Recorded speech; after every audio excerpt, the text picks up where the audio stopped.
just to make it clear that the Yogyakarta Principles, I think that they should be viewed as a project of a civil society organization called ARC International, based in Canada. As many of you probably work or volunteer in civil society organizations, so you can imagine that once you could sit in your office or at home and decide to create a document, something that would further the rights of a specific group of persons that, you know, whose rights you're working to protect. So this is more or less what happened here.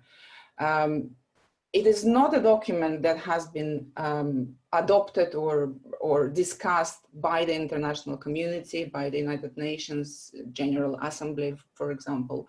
It is something that came out of a group, and it can be called, I think, rightfully a lobbyist group, because this is how they describe actually themselves. Their sole purpose is to lobby within international institutions, United Nations agencies, and different committees. So it's an idea kind of put forward by them and sponsored by them. Now it has overgrown its initial purpose, I think, and as well as the organization that stands behind it, ARC International.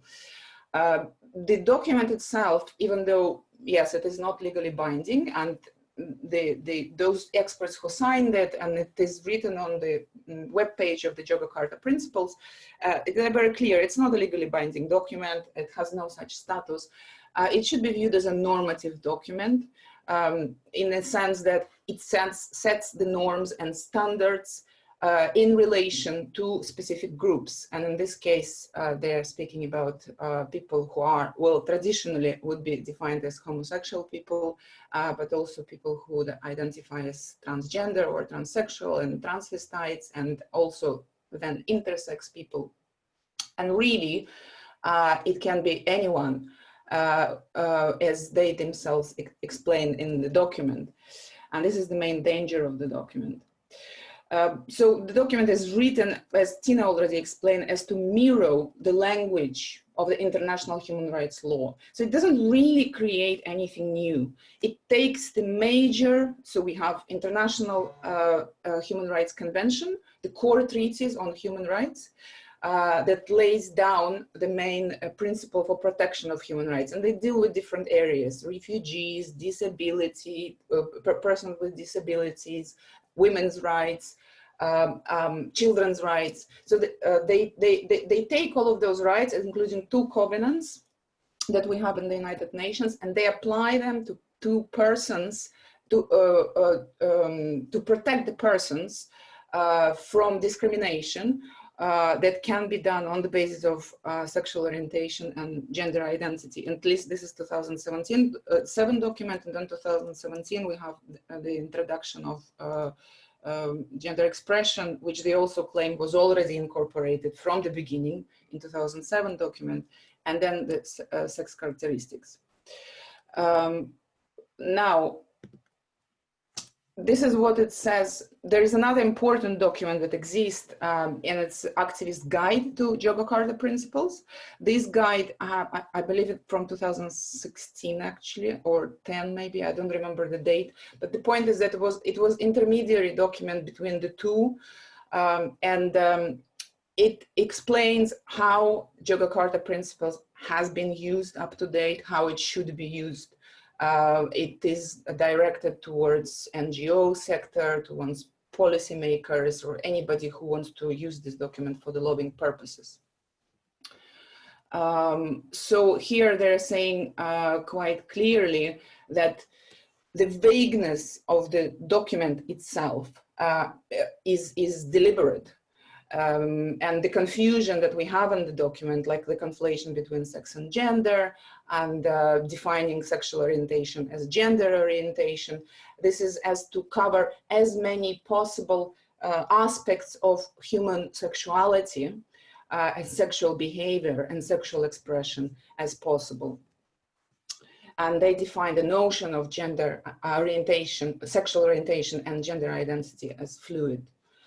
Now, the document itself, when they were writing it, and the experts who were signing it, so the ARC International laid down the process, and then there was also International Committee of Juries who joined, and some prominent people from the United Nations, as well as not from the United Nations, who were in the drafting committee, and then they signed the document. It is supposed to be based, have a legal basis. So it's not like they invented things. As we said, they refer to the existing human rights law. But it's not just, you know, referring to the law. They needed to find specific clauses and sentences. And then apart from the actual treaties, we have the case law, and we have different recommendations and resolutions from the United Nations, different committees. So they drew on all of this body of jurisprudence. And there is an annex, and it's also on the website of the Yogyakarta Principle, that lists this legal basis. Now, if you look at this legal basis, which is from 2007, it is very clear that the overwhelming majority of any references that they have there has to do only with sexual orientation and not with gender identity. Well, the reason for this is that there was no gender identity at that point anywhere in any legal instruments or any court decisions or anything like this. There were some very, very rare references to the umbrella term LGBT and sometimes to transgender persons. But overwhelmingly, the document stands on whatever existed in jurisprudence with regards to sexual orientation. Now, what it does next, it conflates sex with gender, as we already saw it. It uses it interchangeably. It adds gender identity. But most importantly, from the legal perspective, it introduces non-agreed upon terms and concepts. So it's not something that was discussed by the international community. It's just introduced as something as if it was discussed. And importantly, from our perspective, I think because this is like an international webinar, it really establishes the discriminatory supremacy of English language. And I know that some feminists would say that in our language, gender doesn't exist. We cannot distinguish between sex and gender, and they view it as something bad.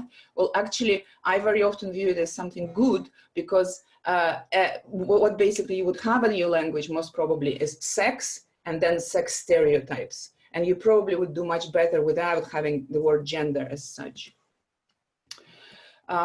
Here we have another statement from Michael O'Flaherty. And where he describes that this is the legal document, which it is not. This is again, these are the two co-chairs who are in the committee who are drafting it, stating that states must comply with those principles laid in those in the Yogyakarta Principles. And this is very important.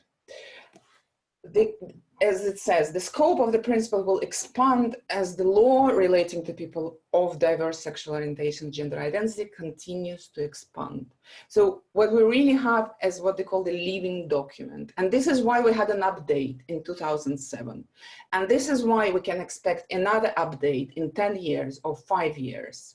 And the more the time moves, the more extreme the document becomes, as it is already clear from 2017 update. Now, with regards to the application, it's impossible at this point to trace everywhere where Yogyakarta Principles were used. It was used globally. It has been used for over 10 years right now. The use has been so profound and so damaging that, in my personal opinion, whether there was something, whether there is something good in the document, when we think about the damage that the document created for women's human rights globally, we cannot find an excuse. So we are speaking about European Parliament resolutions. We're speaking about EU directives. So, right, EU directive is a hard law in the European Union to which all European states must comply with. We're speaking about EU agency reports from Fundamental Rights Agency. We're speaking about constitutional amendments that were introduced immediately after Yogyakarta Principles, the first one, 2017, in Latin America, in countries like Bolivia and Ecuador, where there were constitutional reforms, and Yogyakarta Principles were used to introduce gender identity in constitutions. We're speaking about the resolutions and recommendations of the United Nations committees and bodies, special procedures. So we have, like, you know, special rapporteur on violence against women, on persons with disabilities. There are various different mechanisms that exist in the United Nations, and they refer extensively. They might not refer to Yogyakarta Principles themselves, but they refer to the standards and norms set in this document. Now, of course, it also had a huge impact on institutionalization and creating of structures that further support the endorsement and promotion of the gender identity ideology. As one of the most visible examples, UN SOGI office, as well as the SOGI unit in the Council of Europe. There has been created intergroups in United Nations, in parliaments, and the terminology used in those groups explicitly based on what is written in the Yogyakarta Principles. They were used in the decisions of the regional courts and national courts. They're used in guidances and policies in school, police, health, and welfare. They extensively used in civil society, in campaigning, in media, and they also used in a way how the funding will be allocated by governmental institutions towards human rights work, of which women's rights is one part, but it has been now overtaken by the general principle of non-discrimination, where LGBT discrimination occupies all the space. Now, I just want to give you one thing where Yogyakarta Principles have been used extensively. So there is something called Universal Periodic Review. Probably some of you know, probably maybe some of you were involved in this, but this is when a state submits a report with regards to their compliance, observation of the core treaties on human rights, and other states participate in this process and they issue their recommendations. So it's quite complicated process. First, there is a consultation at the national level, then this report goes to the United Nations. It's done under the auspices of High Commissioner for Human Rights. Other states participate. They kind of have a discussion and exchange, and then there is a final report. Now, the states can either note the recommendations that come out of this process, or they can actually agree with them. And in case that they agree with them, they have to implement it within the next period of this periodic review. So now we're in the third periodic review. They last for 5 years. Now, these are some quotes of the state recommendations when states are speaking with each other. So there was an example, Poland giving a recommendation to United Nations, which looks quite ironic right now considering the situation in Poland, but this was back then. I mean, I don't know exactly the year, but it was probably like around, I don't know, maybe 2008 or something like this, or 2010. And when they're saying recognize gender identity as possible ground for discrimination and gender identity sexual orientation as an aggravating circumstance for hate crime, right? We have Spain recommending to El Salvador, where we know the situation with regards to women's rights in Salvador. We have Australia making recommendations to Poland, Belgium to Norway, Greece to Spain, and so on. So all of these terms where you would say, you know, there are valid recommendations with regards to same-sex couples, for example, they rely on those non-agreed definitions of gender identity and sex characteristics and gender expression. So what happens with these periodic reviews, this is, this is not my statistics, it's all can be found again, in ARC International website, because they're doing very good monitoring of all of these processes. So this is two first periodic reviews where 2.5% of all UPR recommendations had to do with SOGIs. Now, we have to disaggregate this. A lot of this will be about sexual orientation, but there will be number pertains to the rest of the letters. And we can see again that some states actually, they just note and they might not do anything about it. And other states completely agree to take on board those recommendations and implement them. And what you see, for example, as an example, Mongolia accepted most of the recommendations, followed by Serbia and Honduras. So this is how it evolved also during how the Yogyakarta Principles were used during those periodic, the periods of reporting. So in the first cycle, it was mostly about sexual orientation. And then, as we can see from this quote, there were more and more transgender lobbying. So, and this is how we observe also the shift in the recommendations themselves. These are just some quotes about how they were used. Specifically, this document was used at national level in different countries. So this is a quote from one of the quite prominent feminist organization that works on women's human rights, sexual reproductive rights, saying that how important the reference to Yogyakarta Principles were. So this is from Brazil. Really, I mean, we can find a lot of quotes from different countries, but I want to draw your attention to things, what happens in Nepal. So this was immediately after the adoption of the Yogyakarta Principle, right? So immediately the document was used, it was used in the Supreme Court. And of course, there is a connection because one of the signatories of the Yogyakarta Principle, and possibly one of the authors, he was actually from Nepal, and he was very actively participating in this process. And then this process was also facilitated behind the scenes by the UNDP. I don't have time to go into this, but this is a fascinating exposition of UN agencies overstepping its mandate and interfering with constitutional processes with which they have absolutely no right to do so. Netherlands, why I'm bringing Netherlands, because Netherlands is the world leader on everything that has to do with sexual reproductive health and rights, particularly on abortions. And then an interesting case, we have Sweden.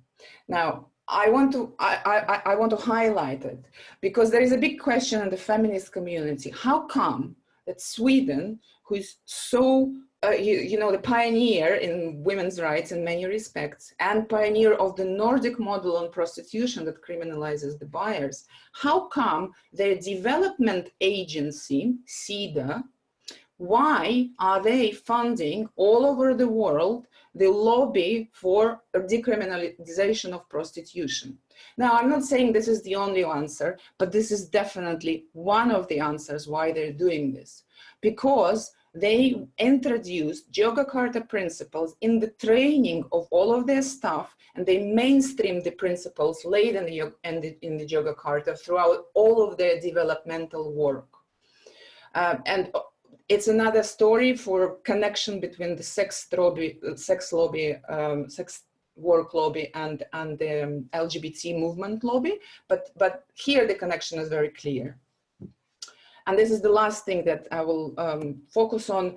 This is an example that came just last month, what we have in the European Union and the European Commission. So this is the report that issues recommendations to all the states, EU states, right? So here we have the definition of gender and gender identity mixed together. So, I mean, this is just legal nonsense that actually quotes first Istanbul Convention, then quotes a little bit of Yogyakarta Principle, and then just says, yeah, whatever, gender identity is the same, use however you want. So that's what we have coming out of the European Commission.